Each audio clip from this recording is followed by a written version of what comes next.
இன்றைக்கி மத்தியானம் லஞ்ச் என்னன்னு பார்க்கலாம். ஃபஸ்ட்டு வந்து ரைஸ், ஒயிட் ரைஸ்,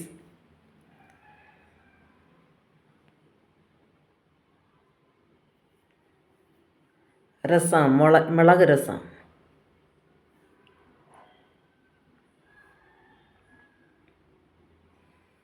கிழங்கு மயக்கினது,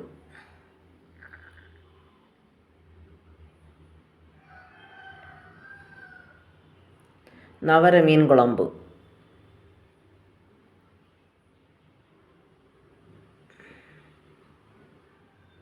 கீரை மெழுக்கு வரட்டி, பொரிச்ச மீன், மட்டன் தலைக்கறி, தயிர். உங்கள் வீட்டில் என்ன லஞ்சுன்னு சொல்லி கமெண்ட் பண்ணுங்கள். பிடிச்சிருந்தா லைக் பண்ணுங்கள், ஷேர் பண்ணுங்கள். குமரி ஹோம்லி குக்கிங் சேனலை சப்ஸ்கிரைப் பண்ணுங்கள், சப்போர்ட் பண்ணுங்கள். தேங்க்யூ.